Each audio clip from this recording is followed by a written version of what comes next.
Hello friends, कैसे हैं आप लोग। आई होप अच्छे होंगे। ओम नमः शिवाय दोस्तों। तो फ्रेंड्स, अभी तक ये पौधा नहीं लगाया है तो ये पौधे को जल्दी से जल्दी घर में लगा लीजिए। और आप नर्सरी से या घर पर भी कटिंग करके लगा सकते हैं। आसानी से ग्रो हो जाने वाला ये पौधा है। ये एक ऐसा पौधा है जिसके बारे में ये मान्यता है कि ये कुबेर का प्रिय पौधा है और घर में इसे लगाने से धन में, सौभाग्य में वृद्धि होती है। इसे मनी ट्री और लकी ट्री भी कहा जाता है। इसका कॉमन जो नाम है वो है जेड प्लांट। जेड प्लांट के नाम से आपको नर्सरी में बहुत आसानी से मिल जाएगा ये पौधा। और घर में कटिंग से भी ये पौधा आसानी से ग्रो कर सकते हैं। जैसे मैंने देखिए कटिंग निकाल ली है। ये तो एक इसकी ऐसा कटिंग पौधा मैं है लगाने जिसे जा रही आप हूँ। मेन गेट पर रख सकते हैं, बच्चों के स्टडी टेबल पर रख सकते हैं, अपने ऑफिस टेबल पर रख सकते हैं, और या फिर लिविंग रूम और ड्राइंग रूम में भी रख सकते हैं। इस पौधे को बेडरूम और वॉशरूम में रखने के लिए इसे मना किया जाता है। कभी इस जगह पे आप इस पौधे को मत रखिएगा। और आप जहाँ पर इस पौधे को रख रहे हैं वहाँ पर साफ सफाई का विशेष ध्यान रखिएगा। वीडियो में आप ये भी जानेंगे कि ये पौधा किस दिशा में लगाना, इस जेट प्लांट को किस दिशा में लगाना शुभ माना जाता है। ये जानकारी मैं कहीं से पढ़कर ही दे रही हूँ आपको।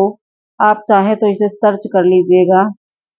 हर एक डायरेक्शन में इस पौधे को लगाने की अपनी अलग अलग मान्यता है। जैसे पूर्व दिशा में इस पौधे को लगाने से परिवार में शुभता आती है और खुशहाली आती है।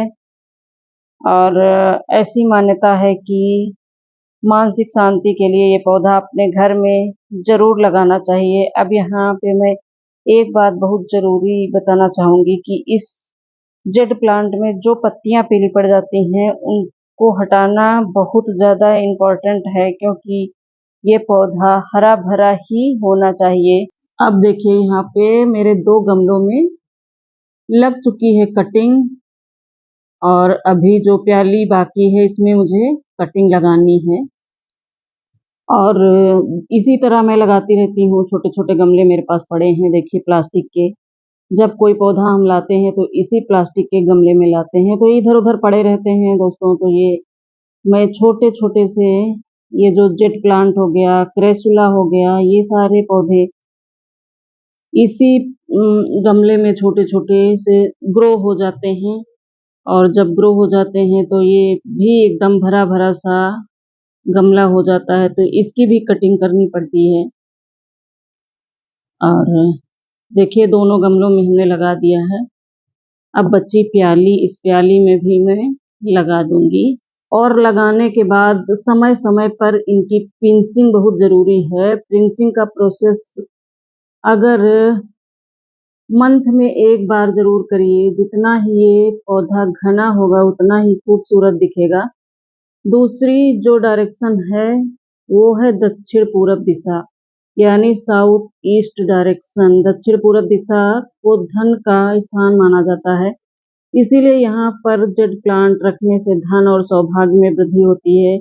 जेड प्लांट को कभी भी रखें तो साफ सफाई का बहुत ध्यान रखें। कभी भी गंदी जगह पर ये पौधा ग्रो नहीं हो पाता है, तो इसे कभी भी गंदी जगह पर नहीं रखना चाहिए। एक और चीज का विशेष ध्यान रखना है आपको कि ये पौधा धूप में ही ग्रो अच्छे से हो पाता है। इस पौधे को 2 से 3 घंटे की धूप जरूरी है। मिनिमम मैक्सिमम 5 से 6 घंटे की धूप मिले तभी ये पौधा ग्रो हो पाता है। ये मेरा पुराना पौधा था, अभी मैंने दिखाया था, तो उसकी रूट्स मोटी हो गई हैं। तो पौधा जितना पुराना हो जाएगा उतना उसका स्टेम्प मोटा होता जाएगा। एक चीज और ध्यान रखिएगा, इस टाइप के पौधे जो सकुलन वैरायटी होते हैं जिनके अंदर पानी भरा होता है, तो इन पौधों की रेगुलर वाटरिंग नहीं करनी चाहिए, नहीं तो ये पौधे खराब हो जाते हैं और जल्दी से ग्रो नहीं हो पाते हैं। और इनको समय समय पर, जैसे मैं पिंचिंग करके दिखा रही हूँ, इस तरह की पिंचिंग करेंगे तो ये जो पौधे हैं घने से हो जाएंगे। आगे से रूट्स निकालेंगे तभी घना घना सा पौधा दिखेगा। तो इसी तरह से ग्रो करना है अपने पौधे को, अच्छे से लगा के। देखिए हमारे पौधे लग गए हैं। वाटरिंग की प्रक्रिया इनमें 2 से 3 दिनों के बाद एक बार पानी देंगे गर्मियों में, और सर्दियों में वीक में एक बार। तो इन्हें रख रखाव की जगह मैंने बता ही दी है। और इसको मुख्य द्वार पर आप इस पौधे को रख सकते हैं। मुख्य द्वार पर प्लांट को रखने से धन समृद्धि आती है और आकर्षक भी दिखते हैं। गेट के दाहिनी साइड, यानी जब आप घर से बाहर निकल रहे हो तो आपके राइट हैंड साइड ये पौधा रख सकते हैं। यदि राइट हैंड साइड जगह नहीं है तो किसी भी ऐसी जगह रखिए जहां पर हल्की धूप आती हो। और ऐसे पौधों को जमीन में टच करते हुए बिल्कुल भी नहीं रखें, क्योंकि टच करता हुआ ये जमीन में रखने से निगेटिविटी आती है। और ऊपर रखना बहुत ज़रूरी होता है। थोड़ा सा कोई चीज़ ईंटें वगैरह रख के या कोई चीज़ नीचे पटरा वटरा रख के उसके ऊपर ये रखना चाहिए, तो यही बेहतर होगा।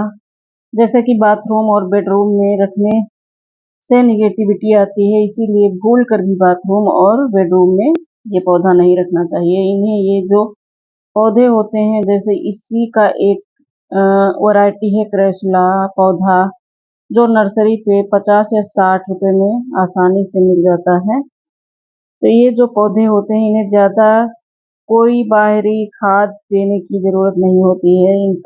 इन पौधों के ग्रोथ की ज़रूरत होती है थोड़ा सा चाय की पत्ती जो घर पर निकलती है उसी की खाद से ही ये पौधे ग्रो कर जाते हैं। और इनकी ग्रोथ के लिए चाय की पत्ती हर महीने इनके गमले में डाल सकते हैं आप। यानी कि जो चाय बनाने के बाद बची हुई चाय की पत्ती को अच्छे से धुल कर सुखा लीजिए और फिर आप इस पौधे में इस्तेमाल कीजिए। ऐसा करने से पौधा आपका हरा भरा रहेगा और पत्तियां घनी घनी से निकल के आएंगी। मुझे उम्मीद है कि वीडियो पसंद आया होगा। अगर वीडियो पसंद आया है तो लाइक शेयर सब्सक्राइब और अच्छा सा कमेंट ज़रूर कीजिएगा। कमेंट में ये लिखिएगा कि आप लोग कहाँ से मेरा वीडियो देख रहे हैं, मुझे तो पता चले कि मेरी फैमिली कितनी बड़ी है, कहाँ कहाँ से मुझे लोग देख रहे हैं। तो प्यारा सा कमेंट ज़रूर कीजिएगा, ठीक है दोस्तों। और अगर मेरे चैनल पे जो लोग नए हैं वो सब्सक्राइब कर लीजिए, बेल आइकन को प्रेस कर दीजिए, जिससे मैं जो भी वीडियो लेके आऊँ सबसे पहले आपको मिले। तो देखिए मैं 2 बर्तन और लेके आई हूँ यहाँ पर। थोड़ी सी कटिंग हमारी बच गई थी तो हमने सोचा क्यों कटिंग को फेंकना, फेंक देंगे तो सूख जाएंगी बेचारे डालें। छोटी छोटी सी रूट्स देखिए, मुझे बड़ी प्यारी लगती है ये। मेरा फेंकने का मन नहीं करता था तो मैंने सोचा कि इसमें लाके क्यों ना लगा दिया जाए। तो फ्रेंड्स ले आइए, गर्मियों के दिनों में बहुत अच्छा हरा भरा सा ये पौधा रहेगा और बड़ा सुंदर सा पौधा है जो हमारे घर में शुभता लाता है, तो क्यों ना लगा लिया जाए। तो आप लोग भी इस पौधे को लगाइए और मुझे शेयर सब्सक्राइब और कमेंट में अच्छा सा कमेंट कर दीजिएगा। हर हर महादेव लिख दीजिएगा। मिलते हैं किसी नेक्स्ट वीडियो में, तब तक के लिए बाय बाय।